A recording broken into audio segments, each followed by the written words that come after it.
Hello guys, magandang hapon po sa inyong lahat. Ayan, ngayon po ay Friday. So, dapat kahapon ang follow-up check-up namin ni Nanay. And marami nga po tayong ginawa kahapon. Tinapos muna natin yung mga trabaho rin sa bahay. So, ngayon natin ipapa-check up si Nanay ngayong araw na to. And kanina after namin nagtanghalian, ang Nanay natulog. So, ayan, kagigising lang po niya. So, syempre magdadala ulit tayo ng mga kailangan natin doon. Unang-una na diyan guys, yung pansapin. So, ayun, nagdala ko ng pansapin. So, yung pansapin namin and yung kumot. So, yung kanyang kumot. Nagdala ako. And nung nakaraan nga pala guys, nakalimutan namin magbaon ng unan. So, ito. Yan. So, ngayon ayun, pinalitan ko na uli siya ng pundaunan. So, ayun. Bali ngayon guys, follow-up check-up lang. So, papa-check up natin yung kanyang urine para malaman din natin kung may pagbabago ba dun sa result nung unang mga lab test. So, hindi na siya kukuha na ng mga blood test ganun. Kasi yung urine ng sa kanya yung urine ng yun ngang nalaman na kung bakit siya nagkaganon makaraan. So, bali ang papacheck up na lang uli natin ngayon ay yung kanyang urine. And kanina, bumili na rin ako guys kanina ng buko. Umaga pa lang nasa palengke na ako kasi bumili ako ng buko. So, eto siya guys. So, yun. Ayan. And naggawa na rin ako ng palamig kanina ng buko. So, yun yung ininom namin kanina. And ang aking ina nga after ng tanghalian nakatulog. So nakaabis na kami kanina. And ayun, tanghali pa dapat bago magtanghalian sana nandoon na kami. Ang kaso ang nanay napasarap ang tulog kasi siguro sabi ng tatay tawag siya ng tawag kagabi. So gising siya. Kaya tuloy ngayong oras na to siya itulog na tulog. And kagigising lang po niya guys. So ngayong nagising na si Nanay, kami pa-check up na. So baka abutin na rin kami doon ng dilim.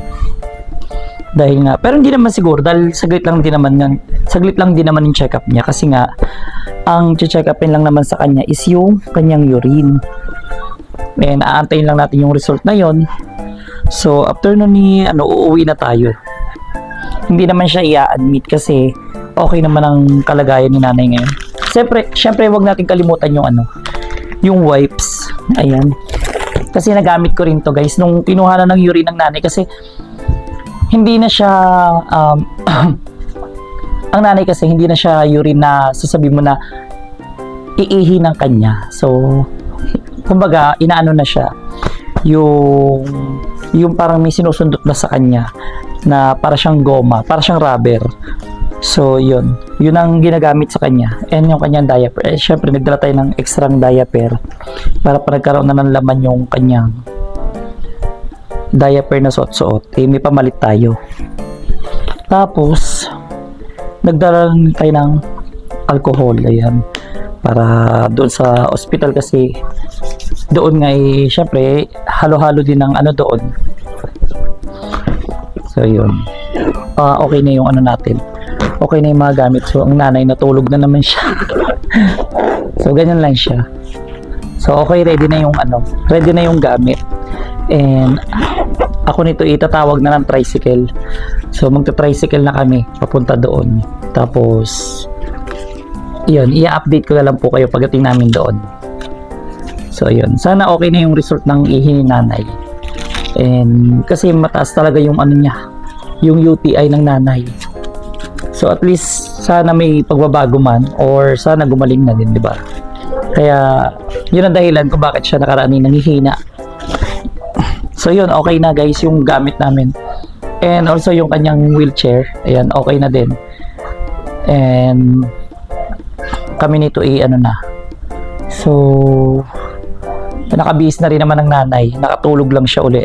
And maganda rin naman at least pagpunta namin ng hospital, hindi siya tutulog-tulog. Kumbaga gising siya kasi nga nakatulog na siya. So, i-update ko na lang po ulit kayo guys. Ayan. Maraming salamat po sa inyo followers. And also, shoutout nga po pala kay Ate Cleo. Ayan. And sa aking mga followers, ayan, maraming salamat po sa inyo. Sa mga nagko-comment and shares, ayan. Hanggang dito na lamang po. Ito po ang buhay ng may alagang ina. Hanggang sa muli, paalam. Thank you so much followers. Bye-bye. Update ko na lang po kayo mamaya guys. No? So, tatawag na muna ako ng tricycle and re-ready ko na si nanay. Bye-bye. God bless.